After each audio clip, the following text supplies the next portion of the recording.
So I wish we could transition, as the question would indicate, by not seeing new patients. But there is a way to transition, but it's going to be a little bit different. And the way to transition is to drop smaller plans in your practice to build your muscles. It's kind of like building your skill set. Drop smaller plans and work your way up to Delta, because for most of our listeners, Delta is the 5,000-pound bully, the gorilla, 5,000-pound gorilla. That may not be the case with some. There are sometimes it's Blue Cross Blue Shield, sometimes it's MetLife. I've even seen Cigna be in a particular community where there was employers that had a lot of Cigna plans. But most of the time, the vast majority of the time, Delta is the 5,000-pound gorilla.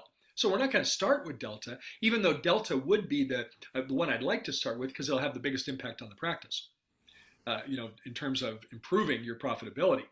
But we're going to start with smaller ones and work our way up, because every time we go through a plan and complete the process, then you are really making a headway, and you're building your verbal skills, you're building your experience base, you're prepared for the frequently asked questions. And each time you get stronger and stronger. It's like, how many times does a theatrical production do dress rehearsals before opening night? There's not just one dress rehearsal. There's many, many rehearsals before they get to opening night. And they're fully prepared. And that's how we approach it when it comes to, dropping Delta. So, rather than, stop seeing new Delta patients, which we can't do contractually, we're going to transition another way. And the way we're going to transition another way is to drop other plans. Now, let me introduce another strategy that represents a transitional strategy as well. You can do the heads up conversation with your Delta patient. The heads up conversation means we tell our Delta patients that there may be a time in the future where we'd no longer be contracted with Delta. So here's a really good way to transition that for Delta. Let's say there's going to be a time in the future where you're going to resign from Delta, but you just haven't decided yet. Maybe you're waiting on the sidelines a little bit to see what happens with the economy. Maybe whatever reason, we're sitting on the sidelines. So one thing you could start today is to identify the Delta patients on your schedule every day and have a heads up conversation with them. Hey, Aaron, you want to role play the heads up conversation? Absolutely, Gary. You're my patient, and I'll role play as the doctor, but this could also be an admin team member. It could be a hygienist, could be a dental assistant, but it might go something like this. Hey, Naren, I wanted to give you a little heads up. Nothing's happening today, but there may be a time in the future where we would no longer be contracted with Delta Dental Insurance. They have simply become so difficult to work with, and their reimbursement, what they provide us, keeps going down. And you can count on two things from us, Darren, as a patient in our practice.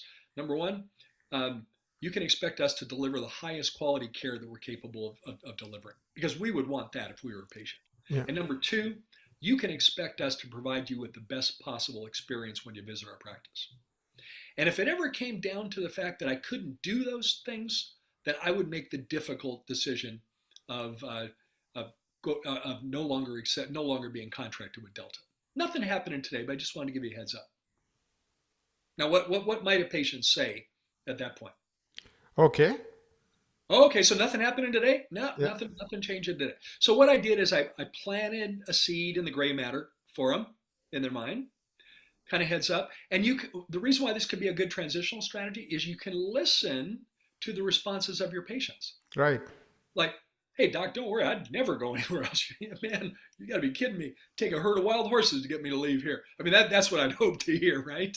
Right. You won't always hear that. But you might hear, oh, okay, so nothing happening. No, nothing changing today.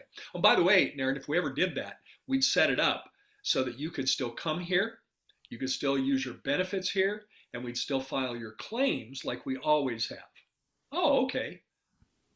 I think that's the money shot, Yeah, I wanted to say that. Yeah. We have to add that. We have to add that money shot. That's like Michael Jordan's jump shot. We got to add that one.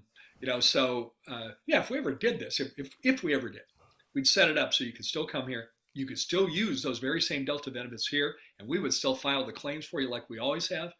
We'll still follow up with the insurance company.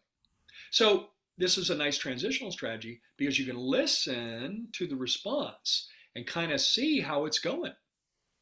And that's not, 100% accurate because there's no commitment on their part at this point, but you'll sure get a sense of where you're at with your patients as you do that heads up conversation. And I suspect that when you start doing that, one of the byproducts of that is you're going to move your resignation date up sooner because you're seeing how well your patients are receiving this.